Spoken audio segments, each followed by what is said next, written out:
నాకున్న జ్ఞాన సంపదలో బ్రాహ్మణుని, ఐశ్వర్యాన్ని, వైశ్యుడిని, మంచికి మాలని వంచిస్తే ఎదురు తిరిగే మాదిగని, కష్టాన్ని నమ్ముకున్న కమ్మరిని, కొమ్మరిని, కంసాన్ని, రజకుని, నాయ బ్రాహ్మణుని, కల్లుగిత కార్మికుడిని, కల్మషంలోని యాదవుని, ఆపదలో ఆదుకునే వెలమని, వ్యక్తిత్వంలో రాజుని, అమ్మను మరిపించే కమ్మని, పౌరుషంలో రెడ్డిని, భుజబలంలో కాపుని అని.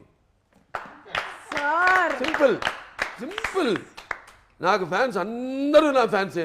పార్టీలకి కులాలకి అతీతంగా నాకు అవన్నీ నేను ఎప్పుడు అంటుంటాను. ఏ సినిమాకైనా భాషా భేదం కానీ, ఆడమగ తేడా కానీ, పండిత పామరాది పట్టువిడుపులు కానీ, లేకపోతే ధనిక దారిద్రాది తారతమ్యములు కానీ, లేకపోతే అభిమాన దురభిమానులు అనే అడ్డకట్టలు నాకు ఉండవు. అది నేను సంపాదించిన ఆస్తి. సూపర్. నిజంగానే మన సంస్కృతి సంప్రదాయాలని తెర మీద ప్రతిబింబించినటువంటి ఆ మహనీయులు, విశ్వవిఖ్యాత నటసార్వభౌములు శ్రీ నందమూరి తారక రామారావు గారిని ఈ సందర్భంగా గుర్తు చేసుకోవడం అనేది మనందరి కనీస బాధ్యతగా భావిస్తూ ఉన్నాము. ఈ రోజున చాలామంది అంటే నందమూరి తారక రామారావు గారి సినిమాలు ఏవైతే ఉన్నాయో ఆ సినిమాల్లో ఉండేటువంటి ప్రతి ఒక్క డైలాగ్ని ఎంతోమంది చాలామంది దాన్ని మళ్ళీ బైహార్ట్ చేసి చెప్పగలుగుతున్నారు అంటే అది కేవలం ఆయన మనకిచ్చినటువంటి గొప్ప సంపద. అంతే. సినిమా మాధ్యమం ద్వారా ఆయన భక్తిని బతికిచ్చారు, భాషను బతికిచ్చారు, ఆ గెటప్స్ని బతికిచ్చారు. ఆ క్యారెక్టర్స్ ఎలా ఉంటాయి, కృష్ణుడు ఎలా ఉంటాడు ఎవడు తెలుసు, రాముడు ఎలా ఉంటాడు, లేకపోతే రావణాసుడు, ప్రతి నాయకులు కూడా, దుర్యోధనుడు ఎలా ఉంటాడు, భీముడు ఎలా ఉంటాడు, ఒక అర్జునుడు ఎలా ఉంటాడు, అర్జునుడే ఆ బృహన్నలు ఎలా ఉంటాడు, ఇవన్నీ ఆయన క్యారెక్టర్స్ చేసేసి ఆయన ఒక డిక్షనరీ, ఒక ఎన్సైక్లోపీడియా ఆయన మాకు అంతే.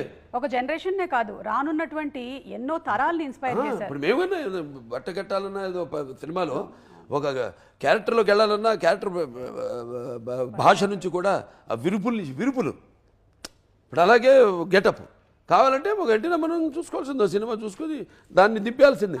మనం ఏం కష్టపడక్కర్లా, ఆయన ఇచ్చేసారు ఒక డిక్షనరీ. ఆయన ఈజ్ ఎన్సైక్లోపీడియా. అందులోనే ఇప్పుడు ఈ డాకు మహారాజ్ అనుకోండి, నేను ఆదిత్యకి ఇన్స్పిరేషన్ ఎవరు, మళ్ళీ దానికి ఒక సర్దార్ పాపారాయుడు ఉంది. అదేదో నేను చేసేసాను, దాన్ని మేము మళ్ళీ ఇన్స్పైర్ ఏం కాదు. నేను ఎందుకు ఆదిత్య ఇన్స్పైర్ అయింది, ఏ గెటప్ అయితే ఎట్లా ఉంటే అంటే ఒక గెటప్ ముందు సంగీతం శ్రీనివాసరావు నేను మాట్లాడుకున్నప్పుడు అలాంటిది ఆ పాపారాయుడు లాంటిది ఉంటే బాగుంటుంది అనుకున్నాం. అంతే. పంచుకోవడం generation. Shraddha, I think you should watch all of NTR Garu's films. They are so inspiring, so rich in culture and so rich in the language. I have been inspired so much by NT Ramarao Garu's films. I have learned so many of his dialogues, because of which me, even though being born as a Malayali, I could learn Telugu ante aa dialogue ni nenu chaala practice chesanu. So that really inspired me to actually pick up the language so very well. అందులోనూ చాలా కష్టమైన పదాలమ్మా, అవి easy పదాలు కాదు. వాటన్నిటినీ మనం పలకగలిగామంటే ఎలాంటి డైలాగులైనా మనం పలకగలుగుతాము. అండ్ ప్రజ్ఞ, మీరు అఖండ